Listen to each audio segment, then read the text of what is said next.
What helps you stay masculine, Corey? How do you stay calm around beta males?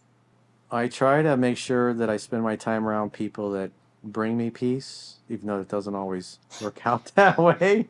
A little bit of chaos can be helpful. Like obviously we were talking earlier about Rocky fucking dog diarrhea on the floor. Those are things they're irritating you got to deal with Mhm. because you might be enjoying your day and next thing you go, it smells like shit. What the fuck? And then you look down at him, he's looking up at you, and you're like, and you get in real close and you realize that there's like shit all over his beard because he dropped a turd in a tile. Then he felt guilty, so he's like, "Let me eat this before Corey realizes I pooped in his house." And then now he's got poop all over his face, and his breath smells like shit. And then it's smeared all over the floor because he didn't clean it all up. And I mean, that's hey, when life gives you lemons, you got to make lemonade, as they say. So when I was younger, like when I was in real estate, I had two business partners that brought me a lot of stress. I had people that worked for me that brought me a lot of stress. It's like my partner Paul was always scheming and plotting and trying to get kind of more on his side of the table and less on mine, and my other partner James. And one day James would be happy and great, and the next day he would come to the office all angry and pissed off about somebody, and he'd come sit in my office like, "Hey man, you're not going to believe what happened to me." And he'd go through this long, diatribe about all this stressful shit that's going on, or the guy he lent money that didn't pay him back, or this contractor he advanced a bunch of money to who skipped town on him, and it's like, bro, I told you not to do that, and you didn't listen, and now you're upset, and you want me to listen to you while you're upset. Yeah, we were in business together and worked together for a decade, and as I got older and wiser and more experienced, it just got to the point where it's like, I don't want to deal with this shit anymore. I mean, I Mhm. wrote about that a lot in Mastering Yourself. So ideally, the people that and you want to spend your time with are people that are good to you, good for your soul. Like we talked about, the guy was the best man in my wedding. Who, when I was in the process of splitting up with my wife, I was sharing everything in confidence because I was distraught. I was struggling with it. And I was going to him because I thought I would share things and I'd get his feedback. And, because I didn't want to think I was crazy or I was being unreasonable or whatever. And all he was doing was taking that and using that to, oh, wow, I'm going to get to bang Corey's wife finally when they split up. This is great. Mhm. And work his way in there. And then there were other things he did, like wrecking my Lotus, like literally the second day after I got it. First time I ever got an exotic car, and now it's wrecked. It took 6 months to get it back, and then it took another 6 months of sending it back before everything ran right. He never paid you for that, right? The insurance covered it, but it was just all the grief. And like the last couple times, I had to go down there to pick the damn thing up. It was Palm Beach Motor Cars was where I got it at, and so I was in Orlando, and so after they're like, your car is completely fixed. Are you sure? Did you guys test drive it? And everything works great. Oh yeah. They'd flatbed it all the way up to me, which was expensive. And then, then I'd get it and I'd drive it around for a day or two. I'm like, fuck. And then there's some rattling noise, or the engine's not revving right, or the wastegate and the turbos are off. And it's like, I could tell it didn't have the power that it had before. And I would tell them, and then they would, all right, well, they send the tow truck back, and I flatbed it back down to them, and he was nice at first about it, but I'm busy, I can't go with you, and so I had somebody else. I was like, dude, you wrecked my fucking car, and you're not even going to drive me down there to pick it up. But it's like people when you have people like that when you're younger, you tend to put up with it, but as you get older, you're like one infraction after another, and finally at some point you're just like, this guy's not going to change. This is the way he is, and you just don't hang out with them anymore. I'm surprised you still chose him as your best man after all of that. No, this was That was after, right?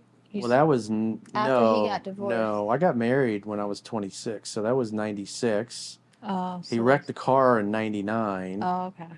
and he tried to bang my wife in 97 because that was when I left. Mm-hmm. And I mean, I wouldn't have cared if he'd have come to me after the fact and said, "Hey, would you be okay if she and I went out?" We're like, "Hey, have fun, whatever." But the way he did it, or when he worked for, what was the end of it was like in 2001. I was 31, after he went to my business partner, James, and because he was good friends with James too, and he felt because he was our friend that we were just going to make him the fourth partner and give him 25% of the company just for being, because we were friends with him. And then when we weren't willing to do that, he was like, "Fuck these guys! Watch your back; they'll screw you over." And I was like, What? he can't, because he quit his job, and he needed money, and we were doing real well, and James gave him a job, and he did well with it, but he always felt like he was on our level, and we should be paying him the same thing that we were getting paid. It's like, we took the risk, we built the company, and now you're showing up years later, 3-4 years after we've been in business, and now you act like you're an equal and you're just entitled to 25% of our company. It's like, I don't think so. But it's like stuff like that. You have people like that, or you have people that you hang out with. They're a lot of fun to hang out with, but every time they come over, it's like something's always missing. Or broken. I had money on the counter, and I thought I had a couple $100 there, and there's only like $50 there. I was like, what? Or like tools start disappearing from my toolbox. And then you're in his car one day and you look and you're like, wow, those look like my channel locks that my grandfather gave me.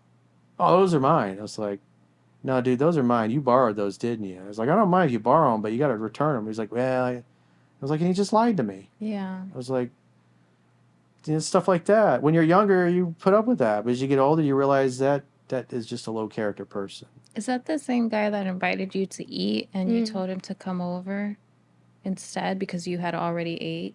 Oh, the one with the channel locks?